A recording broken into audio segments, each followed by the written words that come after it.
Yeay, halo semuanya. Sekarang Cimeong ingin menjelaskan kepada kalian tentang jenis-jenis medan buat partikel.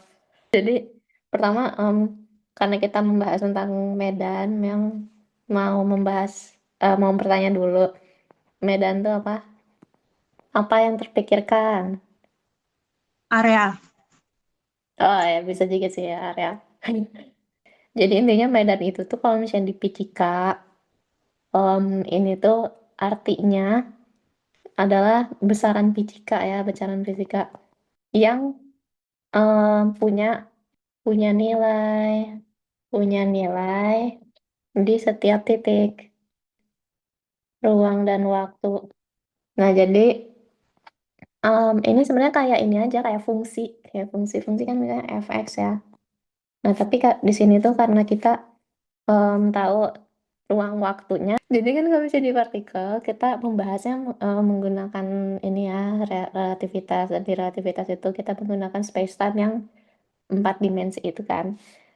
Makanya ntar si X-nya ini, yang kalau misalnya fx biasa ya kita pakainya yang x komata, tapi ini x-nya yang 3 dimensi. Jadi kalau misalnya kita tulis menggunakan tensor dan kita menggunakan notasi field yang biasanya digunakan, misalnya pakai V gitu kan, V gede.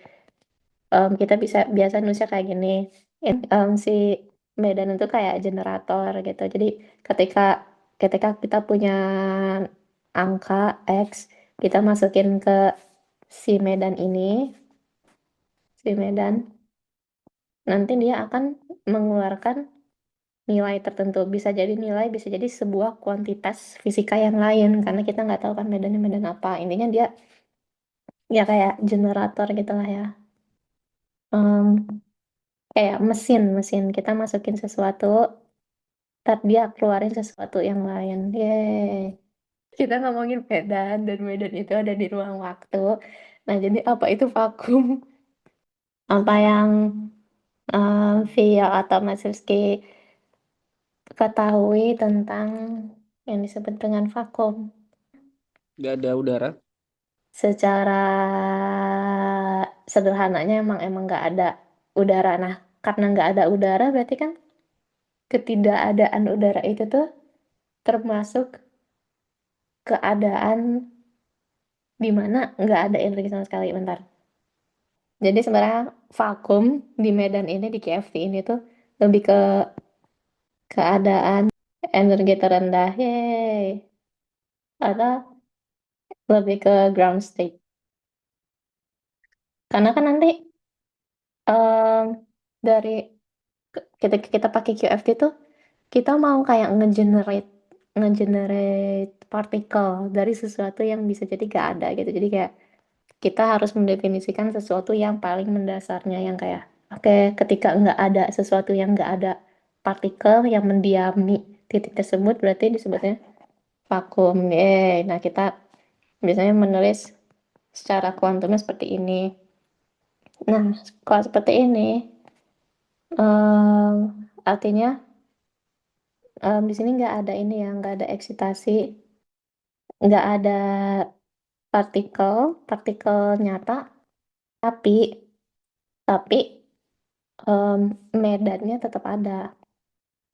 Makanya kita mendeskripsikan partikel itu menggunakan teori medan, karena medan itu yang bisa menciptakan partikel gitu. Ujungnya ntar kita bisa seperti itu. Dan bisa dilihat kalau misalnya yang lebih fundamental dari wujud si partikelnya itu sendiri sebenarnya field gitu. Em, Pertanyaan selanjutnya, apa itu eksitasi? Di konteks ini gitu, maksudnya adalah ketika satu satu field bergetar gitu, misalnya bergetar. Sebenarnya di sini kita kan pakai propagasi ya, katanya tuh propagasi. Jadi sebenarnya propagasi yang mirip-mirip bergetar, merambat sih sebenarnya, tapi ya ada bergetar atau mengalami gangguan lokal intinya. Di medan yang mengalami sesuatu, nanti dia akan tereksitasi, yang mana nanti ketika kita ngomongin partikel sebenarnya eksitasi dari medan. Di KFT ini, medan medan yang tereksitasi, nantinya terkuantisasi. Nah, ini kita menyebut ini sebagai partikel. Nah, jadi Cimel ingin menggambar ininya dulu, mapnya.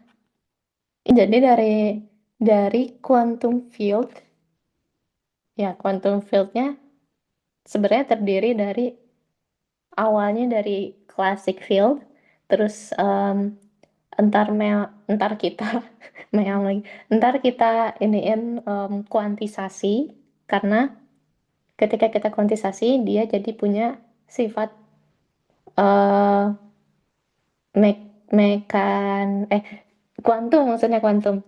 Nah, di si field ini, quantum field ini, dia punya keadaan energi terendah, which is vacuum state.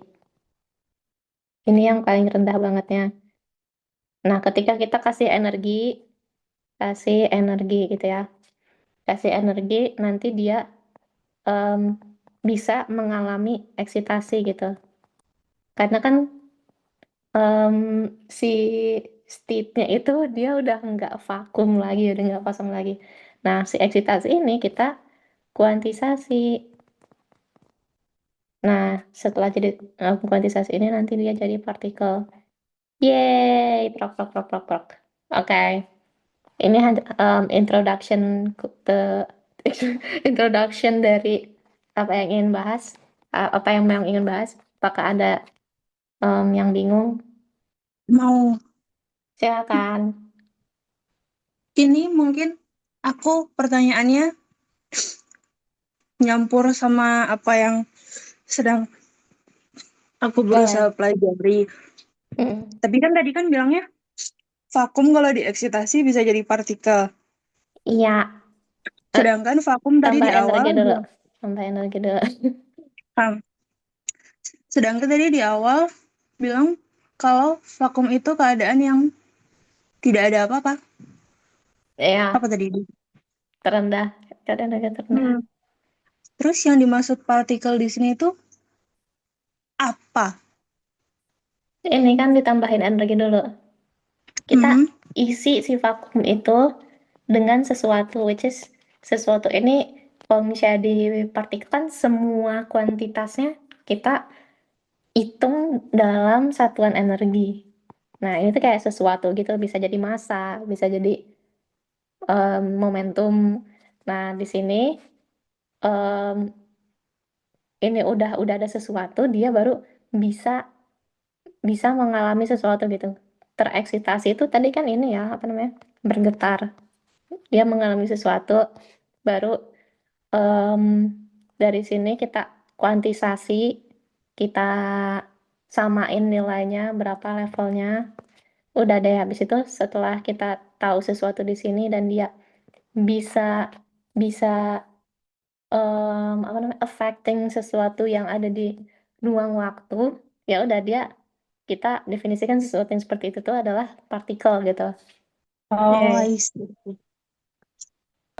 Jadi sebenarnya kan ini medan ini tuh kita menggunakan konsep medan untuk mendeskripsikan partikel. Dan di saat yang sama kita tahu nih partikel tuh apa bukan jadi karakteristiknya kayak gimana gitu. Jadi kayak misalnya elektron kita tahu dia tuh spin spinnya spinnya kayak gimana. Em, ya udah sih yang sebenarnya yang paling penting di sini kita pakai spin ya karena spin itu bisa menentukan. Aku memang mau bilang ini tuh kayak menentukan medannya kayak gimana, tapi ya sama aja lah ya. Ya, spin itu bisa menentukan medannya lah ya. Karena kan nanti medan itu sendiri ngasih tahu how the particle will behave gitu. Nah, karena misalnya kan seperti yang Meong jelaskan di episode sebelumnya. Kalau misalnya terskip, silakan bisa nonton. Scalar itu artinya si medannya dia ketika kita masukin angka nih, angka ya, X T, ceritanya angkanya ini, dia akan mengeluarkan angka juga gitu. Kita masukin angka ke dalam medan ini, ntar keluarnya angka gitu. dia nggak ngeluarin quantity yang lain. Nah, sementara kalau spinor itu dia agak beda karena dalam dalam satu satu medannya dia tuh bisa menjelaskan dua jenis dua jenis sesuatu. Nah, dua jenis sesuatu itu bisa menjelaskan partikel dan antipartikel. Jadi ntar kalau misalnya secara formalnya itu tuh definisinya ketika kita masukin angka, ketika kita masukin angka ke sini, ntar ngehasilin sesuatu yang bersifat seperti scalar, which is kayak tadi lah ya, Mel. Ini kayak sebenarnya kayak definisi yang kayak kayak apa namanya unnecessary, kayak sama aja bohong gitu. Tapi adalah ya nah. Sementara kalau vektor ya bisa kita bilang selain angka dia juga punya arah. Itu lebih kayak ke definisi yang fundamental, ya kayak yang mendasar lah. Tapi ya bisa dibilang seperti itulah ya. Scalar field seperti yang tadi Mel bilang, secara definisi mah artinya kayak gini ya, ketika kita masukin angka, which is angkanya itu koordinat ya, koordinat kayak ruang dan waktu ini. Ntar dia akan keluar angka juga, which is ntar dia nggak punya arah, nggak punya arah. Karena kan spinnya nol ya, spinnya nol, which is ya udah dia nggak punya spin technically. Nah, scalar field ini dia didefinisikan dengan persamaan Klein-Gordon atau ya medan Klein-Gordon lah ya, bisa disebut juga. Nah, Mel akan terlihat jadi persamaannya dalam Lagrangian setengah kuadrat. Nah, kita sekarang ngomong scalar field yang buat real ya, real scalar field. Jadi maksudnya realnya real dan imajiner gitu. Maksudnya bukan real nyata, tapi real dan imajiner karena di sini kita masih pakai yang secara bilangan real, belum pakai yang imajiner. Nah, ini kayak gini, kita mau cari bagaimana partikel behave-nya, ya udah kita masukin aja ke persamaan Euler-Lagrange. Sebenarnya ya bisa kayak gini. Silakan dicoba sendiri kayak gimana caranya. Nah, ujungnya ntar kita dapet persamaan kayak gini. Nah, ini tuh apa namanya persamaan geraknya sama dengan nol. Which is ini si kotak ini tuh sebenarnya do mu yang kayak udah mu di bawah sama mu di atas, yang mana ini di sini fieldnya ini itu tuh masih klasik, dia masih belum belum kita tambahkan benih-benih kuantum. Dan gimana caranya kita nge-upgrade ini jadi kuantum, tanda tanya. Caranya adalah kita em, gunakan mekanisme canonical momentum. Ini sebenarnya sama kayak mekanika ya, betul, ini juga kan dari mekanika juga ya caranya, si mekanismenya dari Lagrangian, terus kita turunkan menggunakan Euler-Lagrange, mekanika klasik, mekanika klasik. Nah, kalau misalnya di mekanika klasik, buat canonical momentum, intinya kita ingin ganti nih jadi momentum gitu, karena momentum lebih easy. Nah, P ini momentum sama dengan turunan Lagrangian terhadap si key dot ini. Memang lupa di mekanika klasik. Kita pakai key dot gitulah ya. Nah, sementara kalau misalnya di Medan, ini kan buat yang mekanika biasa ya, which is mekanika biasa dia objeknya ya single gitu, single. Ini saya nggak beda lah, bukan field. Nah, kita kalau pakai field bentukannya gini sih, momentumnya jadi pi gede. Nah, ntar kalau misalnya kita memasukkan ini, BTW, ini ya, ini kan em, do nol, ini kan do mu. Do mu ini mu-nya itu 0, 1, 2, 3. Nah, kita pakai di mana si nolnya ini dia T. T ini misalnya X, Y, Z. Nah, jadi ini sama aja kayak kita turunin terhadap waktu gitu, komponen waktu dari si V ini maksudnya. Nah, udah, ya udah kita masukin itu dan ntar kita dapat P-nya itu sama dengan ya turunan pertama ya, V dot. Masukin Hamiltonian yang which is adalah Gimana sih maksudnya? H, H bagus, H bagus. Ya, gitulah ya. Nah, si H bagus ini tuh eh, bukan density, apa namanya? Lagrangian. Jadi Lagrangian yang kalau kita tulis pakai bagus ya, Lagrangian ini tuh sebenarnya L per area, per volume. Nah, si Hamiltonian juga kayak gitu. Jadi per oh density gimana? Aku lupa disebutnya apa. H H per V juga gitu. Bisa kita masukin ini, bisa kita cari Hamiltonian yang berapa, tapi si Hamiltonian sendiri ya gitu lah ya maksudnya. Itu sama dengan ini rumus rumus-rumusan lah ya. Ini BTW masih masih menggunakan persamaan yang dari mekanik klasik.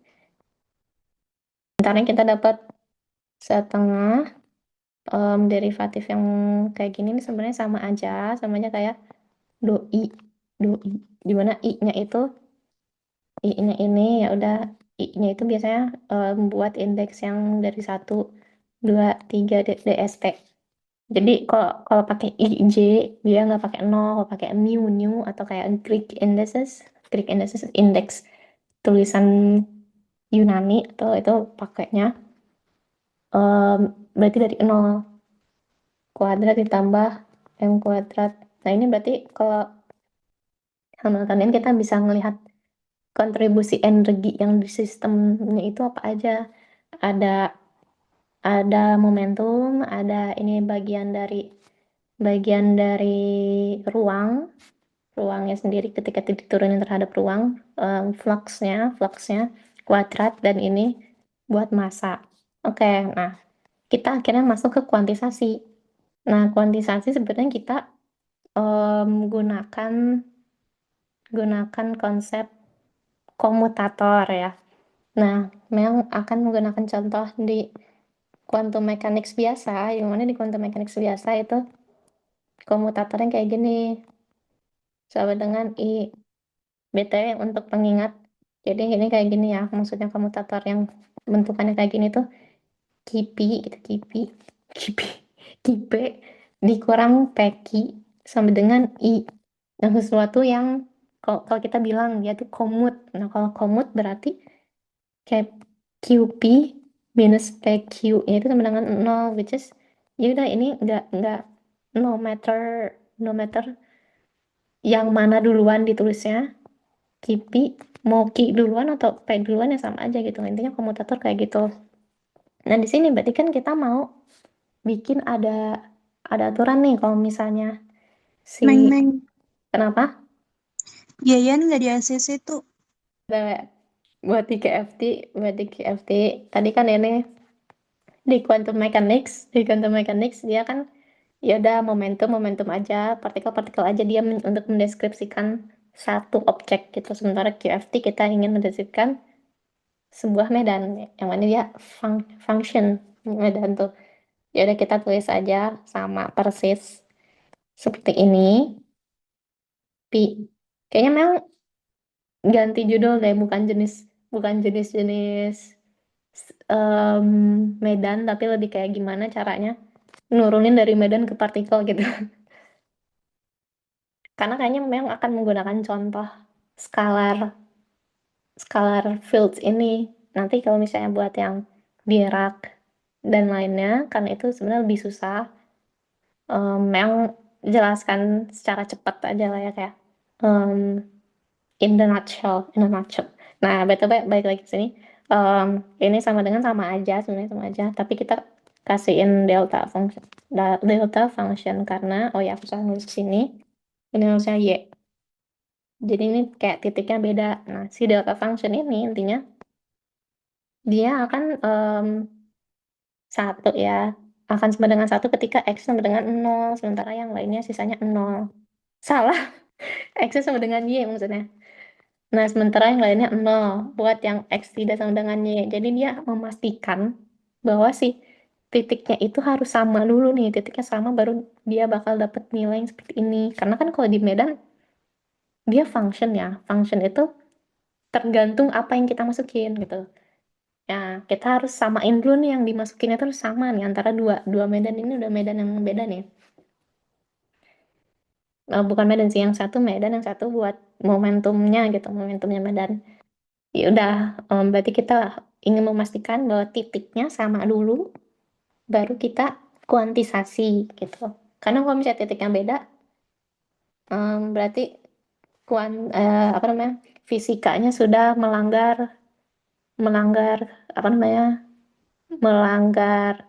Jadi kan kalau misalnya titiknya beda, wih ini nyatu gitu, apa namanya, bareng bareng. Nah sekarang di sini ketika kita udah apa namanya, udah upgrade ini mengupgrade ini jadi dia bisa punya relasi komutasi sendiri, relasi komutasi sendiri. Field ini, field yang ini, dia udah bukan cuman fungsi biasa, dia udah bukan fungsi biasa nih, bukan lagi, bukan. Dia udah jadi operator, operator kuantum gitu. Yang mana kalau operator dia punya wewenang, dia bisa main sama state kuantum gitu. Misalnya ada state kuantum kayak gini. Nah, sekarang dia udah bisa bisa main nih sama ini gitu. Begitu. Oh, bukan, Deng. Kayaknya yang ini lebih ke Kahingga ya. Ini delta Kronecker. Em, Kalau kita gambarin, wih, ya ada dia, dia pengen di satu titik doang gitu, di satu titik. Di yang lainnya nol. Nah, BTW operator teh naon? Operator teh dia ingin ngepetain dari satu ruang vektor ke ruang vektor lain. Gitu. Jadi kayak kita punya satu ruang di sini, ruang di mana dia tuh em, punya kayak wah vektor-vektor, em, vektor-vektor tertentu gitu ya. Udah kita mau jadikan dia sebagai apa namanya, kayak translator gitu ya. Si fieldnya dia jadi translator, dia jadi operator buat pindahin si satu vektor ini yang mau pindah ke ruangan vektor yang lain gitu intinya. Biasanya ini kayak kayak ya kalau misalnya kita main di quantum mechanics, kita harus ngerti sih kayak apa itu yang disebut dengan space. Tapi space itu bukan yang disebut ruang ya, tapi lebih kayak ya secara secara arti emang ruang gitu. Tapi bukan ruang yang kayak tiga dimensi gitu, bukan yang kayak gitu, tapi lebih ruang matematis gitu, kayak tempat buat tempat buat menaruh menaruh objek-objek matematis gitu intinya, si space tuh. Nah, di sini ruang yang kita mau pindahin, BTW ini tuh apa ruangnya?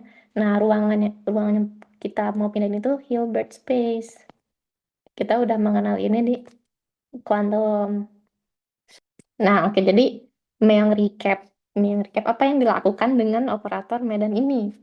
Jadi pertama, dia operator ini nanti dia akan main nih, ambil nih ada satu state kayak gini misalnya. Si operatornya kita biarkan mereka main gitu, sih operatornya main ke state ini apa ya, bisa bisa bisa em, memang mendeskripsikannya gimana ya, ya udah ambil satu state ini dipakein ke si operator. Nah karena operator kan dia bisa pindahin ini nih, bisa pindahin kayak gini, akhirnya ketika kita pakein si state ini ke operator, dia bisa punya em, state yang lain, yang mana ya udah kita nulisnya kayak gini aja gitu. Ini tuh udah kayak state baru gitu, ini state baru. Jadi ya udah kayak gini nih. Yang mana state baru ini dia ruangannya udah di Hilbert, udah di Hilbert. Oke, seperti itu. Oke, apakah ada yang bingung atau emang bingung semua? Bingung semua. Tidak. Kayaknya emang karena untuk memahami ini tuh kita harus memahami kuantum, dan juga harus memahami relativitas dikit lah. Sebenarnya relativitasnya memang merasa itu dipakainya di bagian math-nya aja gitu. Math yang biasa dipakai di relativitas kita pakai juga di sini gitu. Ntar kita, BTW ini belum selesai. Ini baru baru jadi si operator gitu ya. Nanti kita akan masukin ini ke yang disebut dengan Fourier, Fourier. Jadi gitu ya, ini orang Prancis nggak sih? Decomposition. Jadi di persamaan Klein Gordon yang tadi kita tulis, yang ini, kita tuh, ini kan persamaannya, oh yang ini nih, yang ini nih, yang ini. Ini kan masih kayak persamaan, apa namanya teh, derivatif. Iya, ini persamaan turunan gitu.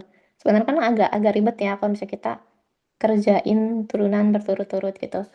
Nah, kita ingin sederhana, lebih sederhana. Pertama itu, kedua, kita emang ingin mencari mekanisme untuk menghasilkan operator yang nantinya itu dia tuh bisa menciptakan partikel dari vakum. Jadi kita vakum itu kan sebuah state ya. Vakum itu sebuah state gini nih. Ini kan state nih. Yang sesuatu yang ada di bracket ini kan state ya. Nah, nanti tuh kita pengen punya ada suatu operator gitu. Kita pakai gini. Nah, operator ketika kita dipakein ke si state, ntar dia menghasilkan satu partikel gitu. Ini tuh partikel, one state particle. Jadi generate generate partikel dari ruang kosong. Intinya kayak gitu. Hmm, dan juga dia dia bisa ini, dia bisa ngehancurin partikel. Ini ini satu partikel, kalau kita mau ngehancurin berarti ini ceritanya udah ada nih. Kita udah punya apa namanya, vakumnya.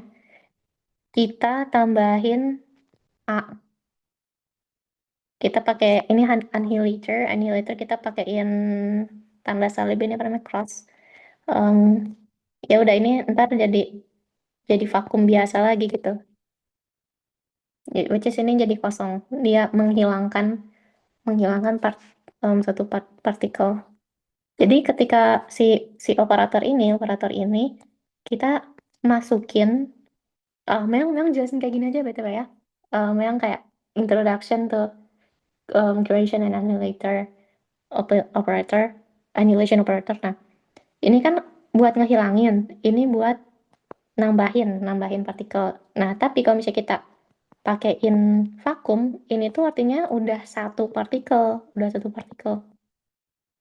Nah, apa yang akan terjadi?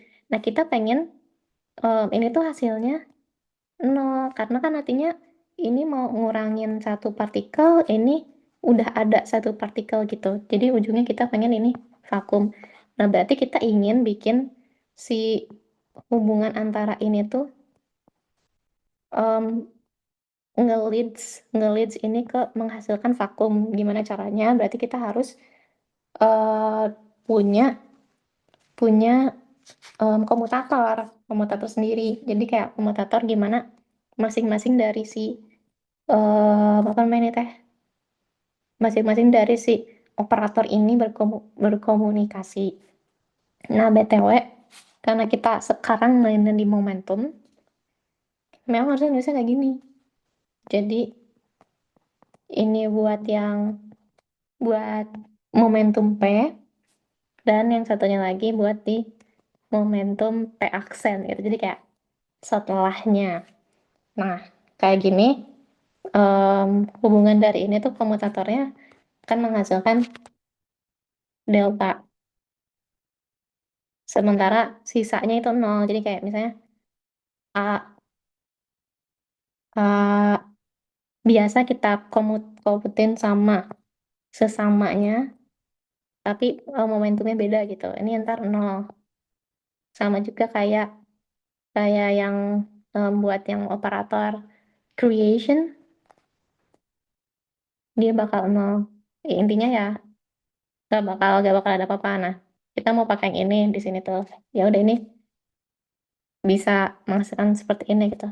Power decomposition itu dari si persamaan Klein Gordon ini tuh kita bisa nyari si apa namanya, solusinya. Solusinya itu biasanya kita pakai gelombang bidang. Nah, gelombang bidang. Ya udah ceritanya gitu lah ya. Gelombang bidang. Nah, tapi gelombang bidang ini kan dia nantinya kita bergantung sama P ya. sama P apa namanya tergantung nih si momentumnya berapa gitu. Ya udah karena bisa jadi beda-beda kita jumlahin aja semuanya. Jadi kayak si Medan tuh semua possibility mode-mode momentum gitu. Nah, nanti si gelombang bidang ini balik lagi ke si Fourier decomposition. Yang tadi gelombang bidang itu bisa kita tulis sebagai eksponensial kayak gini. Nah, ini tuh sama aja kayak Fourier series yang mana nanti si Fourier ini tuh dia ingin ngubah dari yang awalnya dia kan awalnya ini ya X, dia bergantung terhadap posisi ini, kita pengen bergantungnya sama momentum. Nah, ininya Fourier tuh kayak gitu. Memang nggak ingin terlalu detail, tapi si kenapa kita dapatnya momentum ini, ketika kita pakai ini, entar tuh turunan, misalnya turunan kayak gini nih, turunan kayak gini tuh sama aja kayak satu momentum. Ntar Meong jelasin kenapanya kalau misalnya kalian bingung aja. Nah, ini si kotak ini dia kan sama aja do mu. Ini ada dua nih, ya udah berarti p kuadrat ditambah m kuadrat dan seterusnya. Nah, ini yang awalnya persamaan turunan, jadi cuman aljabar biasa, which is way more simple gitu. Jadi kenapa di QFT banyaknya tuh yang bergantung terhadap P, misalnya kayak KP, VP, kayak yang tadi si operatornya kan bergantungnya terhadap P ya, bukan terhadap X atau Y gitu. Nah, itu kenapa kita main di momentum space. Jadi kan ceritanya kita udah punya nih, udah punya kita udah punya semua kemungkinan partikel-partikel yang kita bisa create gitu. State-state yang bisa kita create dari cara ini gitu. Kita simpennya di mana? Kita simpennya di Fock space. Ini sama kayak ini ya, sama kayak di apa namanya? Zadat, bukan Zadat. Memang mau bilang ya zat padat. Bahasa Inggrisnya apa sih? Lupa lagi. Nah, cuman kenapa pakai Fock space ini karena em, di Hamiltoniannya tuh ntar kalau misalnya kita ngitung kayak gini, itu tuh bisa berakhir ke infinite, nilai infinite. Karena kan kayak jadi banyak banget nih state yang kita masukin di sini gitu, semua kemungkinan. Jadinya ada orang kayak, oke ini nggak boleh kayak gini nih. Kita bikin bikin mekanisme secara math. Gimana caranya biar nggak menghasilkan infinite. Kita ingin yang observable gitu, nggak infinite tapi finite. Jadinya ya udah kita pakai normal ordered. Jadi normal ordered itu si operator anihilasi berarti yang kayak gini, kita taruh di sebelah kanan dan creationnya di kiri. Kenapa? Biar biar nggak dapetin hasil yang salah, karena kalau misalnya kita nge-annihilate annihilate vakum ini tuh nggak bisa, karena kan kita kayak ngenurunin state yang udah paling rendah gitu kan, nggak ada yang paling rendah lagi. Jadi kayak ini tuh kayak jadi secara matematis bakal rusak si persamaannya gitu. Makanya kita memastikan bahwa yaudah yang creation yang buat menaikkan si state quantum ini, itu kita taruh di sebelah kiri biar dia duluan duluan main dulu, baru setelah setelah kita udah punya nih si state-nya udah di level tertentu, akhirnya kita kasih kesempatan dia buat turun lagi gitu. Ini memang menjelaskan tentang normal normal order yang ujungnya tuh bakal banyak dipakai di penurunan-penurunan selanjutnya. Medan Dirac. Kenapa? Kenapa kita butuh medan Dirac? Tadi kan kita pakai Klein Gordon, Tapi dia cuma bisa mendeskripsikan spin nol, yang mana spin nol tuh ya udah buat scalar doang. Tapi kan partikel nggak cuman yang spinnya nol. Kita butuh banget sesuatu yang bisa menjelaskan partikel yang spinnya setengah nih kayak elektron. Makanya kita butuh em, persamaan Dirac atau medan Dirac. Bedanya, kenapa memang ingin ingin ngomongin ya tentang Dirac, karena Dirac itu beda nih apa namanya, sama sama sesuatu yang bisa kita ketemuin di fisika klasik gitu. Nah, kita butuh persamaan yang Lorentz invariant dan linear terhadap turunan waktu dan ruang. Kan secara secara history sebenarnya persamaan Klein-Gordon tadi itu tuh diturunin dari persamaan relativitasnya Einstein yang sama dengan mc kuadrat itu, tapi ya udah jadi kayak gini ditambah p pc kuadrat. Nah ini tapi diganti jadi versi kuantumnya gitu, itu tuh jadi Klein-Gordon. Nah, masalah dari Klein-Gordon yang kayak gini, dia tuh kan punya probabilitasnya negatif intinya, dan dia tuh nggak linear, nggak nggak apa namanya, ya nggak linear terhadap turunan waktu dan ruang. Akhirnya si Dirac menemukan caranya untuk menggunakan mendeskripsikan partikel yang yang seperti itu, em, menggunakan persamaan yang dia buat. Nah, BTW Dirac balik lagi, kita pakainya spinor nih, karena kan tadi medan V medan V skalar ya dia cuma satu angka aja gitu, bukan satu angka yang kayak maksudnya kayak angka gitu, cuman angka doang gitu, dia akan keluar satu angka. Tapi spinor dia itu punya satu dua tiga empat empat biji nih, satu satu spinornya itu tuh di satu medannya ini tuh punya 4 biji.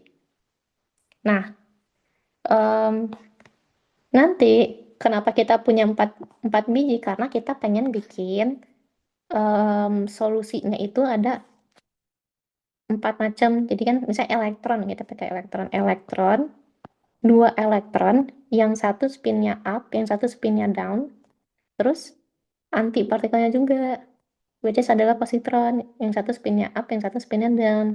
Nah, makanya kita bikin 4 komponen kayak gini gitu.